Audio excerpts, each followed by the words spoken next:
Hi everybody, I'm Luis Gutierrez. Welcome to Roadrunner Radio, and I'm your host, and I'm joined with Daniel Gomez. and Erica Suarez. and we're gonna talk about something that's very popular, and that is anime. And so, like, why we watch it, what's the lure of it all, stuff like that. You guys want to take it away really quick? Right. So I think we should just talk about like what got us individually into anime. And for me personally, I grew up watching like Naruto on Toonami on Cartoon Network back in the day. And eventually, as I got older, I just wanted to find more shows like that. Some of the first few I remember watching were like Death Note and Full Metal Alchemist. And eventually, that just got me more into the scene, and I ended up watching more and more shows every season. Um, and I loved it ever since. You guys? For me, I didn't even know what was anime at the time. So I started off watching Pokemon and Dragon Ball Z, and then after that, kind of branched out to like different kinds of anime. Once I started watching Adult Swim and Toonami, and that's where we got Full Metal Alchemist and Samurai Champloo and like all that other good stuff. But yeah, after that, that's like kind of what started off with me watching anime. And after college, I just like heavily watched it like through like different kind of categories. And, Always forget that Pokemon counts as an anime. yeah, of course. I only know like 6 of those animes that you named. So like how I started watching it was my oldest brother back when I was in elementary school. I remember I was watching him, and like all of a sudden this dude's hair turned yellow and he was fighting like this pink goo. I'm like, what is that? That looks so cool. He's like, all right, sit down, little one. I'm about to show you something awesome. So I started watching Dragon Ball Z, and he would pirate all the seasons. So I had all the seasons from the Saiyan to the Buu Saga, and I remember I used to just binge it. And he's like, all right, you ready for something even better? And I was like, yeah. And he's like, he showed me GT, and as a kid I loved it. And so then he started showing me all these other ones like G Gundam, Claymore, and a few other animes. And I was like, oh my god, this is awesome. Why don't more people talk about this? But when I was in elementary school, I remember vividly about this because I was just thinking about this last night. We had to do an assignment to where it was like draw someone that you want to meet, or someone that you would really want to meet, fiction or nonfiction, like draw them out as best as you could. So I drew the best Gotenks that I ever could. Aw, it's adorable. And so then I just remember I was just so embarrassed because in my head nobody else watched this but me. Like no one else knew about this Japanese cartoon but me.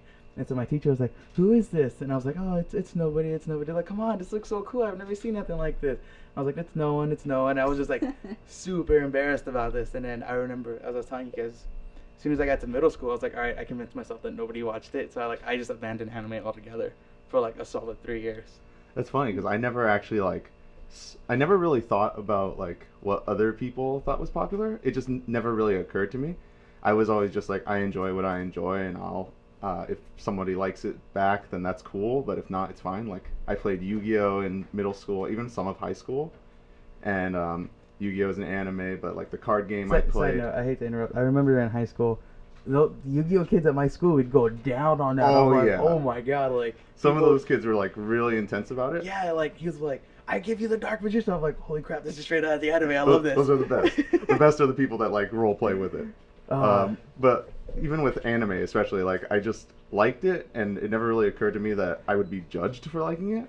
So I just never really like fell out of love with it. Ironically, though, I never got into Dragon Ball. Really? No, like never. I Breaks judge my everyone who heart. doesn't watch Dragon Ball, but everyone tells me that's like the noob anime. Like, It's like the number one shonen for everyone to watch.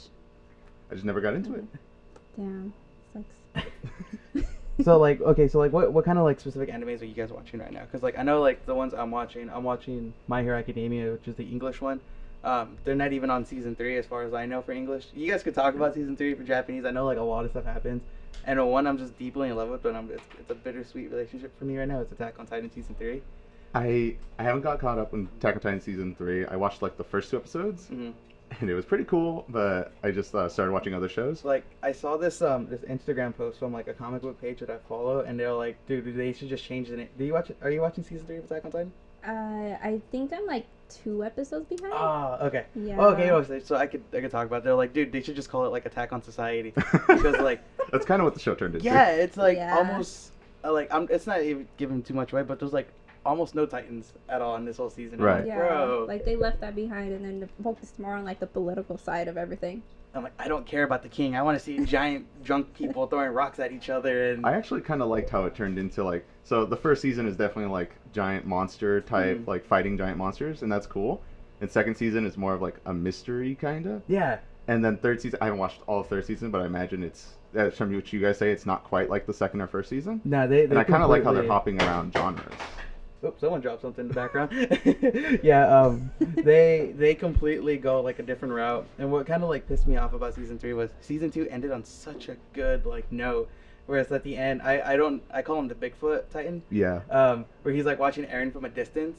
I'm like, bro, come on, like let's explore more of that. And they're like, nah, we're not gonna touch that for the hairy Titan. I remember, I think it was either the first or second episode. It might have been the first episode of season 2, where he starts talking and he kills the one of the scouts or whatever. When I had saw that, I was like, oh my god. It was like genuinely creepy, and it was really cool. But they never. Think my theory of who it is Aaron's dad's uncle. So so I don't know how credible this is, but it's kind of a spoiler. I don't know if you want to hear it about that. Go for it. Okay, all right. fine. So I remember one time I went to a party with my friend Zach. He used to work in the paper, and I just told him, I was like, dude, I just finished Attack on Titan season 2. His dad was watching him, and he's already pretty drunk. That wasn't his dad. That was his half brother. I'm like, are you serious? He's like, yeah, dude, I'm reading the manga. I'm like so far ahead. Dude. So do you want to know what happens in season 3? I'm like, just shut up. Don't tell me. All my friends. Oh man, okay. That's what pisses me. Oh, sorry. His dad wasn't exactly the person who turned him into a Titan. Mm-hmm. That was like his half brother. I don't know, I don't want to say too much. I don't know. Okay. I'm gonna shift from this because I don't want to spoil too much for Daniel. But what really grinds my gears is that when I'm watching anime, and there's always that person, and especially, and it's not just with anime. I'm gonna kind of like go on a broad topic. If you're watching like a movie based on a book or something, and you like the movie a lot better, well, the book was better than the manga. This happened instead. I'm like, dude, just shut up and enjoy the anime. I don't care. Like, I know I'm watching the English of Dragon Ball Super, but I know how it ends already. But it was like, Goku's Ultra Instinct form was better in the manga than it was in the anime. I'm like, I don't care, okay? just enjoy it for what it is. It gives you the best of both worlds because you get to see everything in animation and everything else like that's in the manga. Like, it gives you more like detailed like look on everything. Yeah. What do you guys enjoy more? Do you enjoy more reading the mangas, or do you like watching the actual animation play I out? was never into reading mangas. I just always watched the animes. And now, like, everyone basically in my circle of friends that watches anime, they always read the manga. So they never quite seem as surprised when something cool happens in the anime. It takes that shock factor away a little. And I love that feeling when it's something like either unexpected or it just looks so good. Like My Hero recently. Mm-hmm. The latest episode, I don't want to spoil too much, but it was a big fight between two of the main characters. There's Fire Boy and then Strong Boy. Absolutely. And just watching it, like, you see it coming because it builds throughout the whole season. But like the animation, the work they put into it was just so good, and my friends never really seemed surprised by it because they expected it, and they admired the animation too, and they liked the show. But I was just like mind blown. I was almost like I was getting goosebumps watching it. That's awesome. I remember when I saw the trailer for the My Hero Academia movie in English, I was like, oh my crap! Like, oh crap! Like this is cool. Like I want to see more of this because whenever I see Deku like controlling All For One, I just get excited. I watched that trailer in English too, and I was just like, it's weird hearing their voices in like English, but it still like has the same impact. What about you? Do you read mangas or do you prefer the anime? I read one of the books from Full Metal Alchemist, and I couldn't really. I think the only reason why I didn't get into it is just because of how expensive the whole collection is. How much are they? They're like can range from like $13.95 to like maybe a little higher. It's just way too much. I have another question about that. So, I don't really know too much on mangas. I've only read a few. Like, I rented them like at libraries in high school and like my local libraries. But I'm an avid comic book reader, and so usually when they're finished with like a volume, they'll come out with a trade paperback, and it's the whole story of that specific art. Is it like that for mangas, or they just publish one whole volume all at once? I'm not too familiar on it. I want to say they just release I think they wait until everything's complete so they could just send out the whole like. Okay, so they don't send out like chapter 1 then chapter 2. It's all at once then. Yeah. Okay, I've always been curious about that. I could be wrong, but I think that's how it goes. That makes sense too for animes because they cover a certain number of volumes per season. Mm-hmm. and they do that to give like the writers time to keep making manga and still be able to animate it well. Or at least good shows do. So you're a little bit of a manga reader. So, what do you get mad when it's like the only one I could think of at the top of my head is Claymore. I don't know if you guys seen that one. No, I've heard of it. I've heard of it. It's pretty good. But one of the things is like when animes stir so far off from the mangas, like they either cancel the show completely or it's like what they end up doing is worse. How do you guys feel about that? Those always hurt a bit because a lot of the shows from like the mid 2000s did that.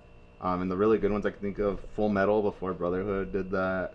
Soul Eater did that, and I'm sure there's more. But it always, because what happened with Full Metal is that Full Metal finished its series. It has a completely anime-only ending, and the show itself is a little bit jankier. But they released Brotherhood years later, which is completely synced up with the manga. It's all the same storylines, and it's just overall like the better series. And everyone pretty much agrees on that because it's more fleshed out. It's longer, and a lot of people just wish that other series that were like that, like Soul Eater, got the same treatment. But I could see why that's hard to do. I feel you. What about you, Erica? What do you think? I know it's kind of upsetting when a good series is out and they just cancel it like in the end. I have an example. I think it's a Devil.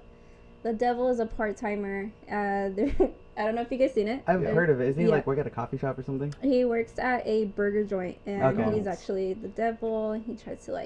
He ends up stuck in Earth, and he tries to manage like his way through, and it was surprisingly good. And they only lasted with one season, and after that they didn't continue it. But there was like a lot of like unanswered questions, and they could have explored like a lot more in the story. I feel you. Me personally, I don't really care if it stays true to the source material, as long as it's a good story. Right. So I'm gonna get ready to wrap this up really quick, but I have one last question for the both of you guys. Okay. All right. Now, do you prefer sub or dub? I've always been sub just because when I started watching, well, aside from like Naruto and shows that you watch on Toonami, Okay. ever since after that, when I have to look them up myself, it's always been sub. So I've just watched it that way. So if they had like a dubbed version, you wouldn't even give it the time of day? Actually, there's some shows like My Hero. I definitely considered rewatching in dub just because I want to rewatch it anyway, and it'd be cool to have a new experience. What about you, Erica? I'm just so used to watching everything on sub, just because I don't want to wait for the dub to come out. Okay. So I just go with that. I grew up watching the dub, and so the dubbed. I grew up watching it in English, so when I started watching Japanese, it was a little bit of a culture shock. Like one of the only animes I do watch in Japanese is Attack on Titan, and to me, like my excuse is like I want to give credit to the American voice actors. I want to give them respect, and also too, I mean, like I'm a patient person. Like for my excuse for not watching Dragon Ball Super in Japanese, I was like I waited like 6 years for it to come out. I could wait a little bit longer. And a lot of the American voice actors are great too. Yeah, I've met a few of them at like Anime Expo and stuff. I almost met Piccolo, but like he was like, talk to my assistant, and I'm like, you know what, Piccolo, I don't like you no more. Alright, so yeah, I think that's probably a good spot to end it. This is Roadrunner Radio. I'm your host, Luis Gutierrez, and I was joined with Daniel Gomez. Erica Suarez. Thanks for listening, guys.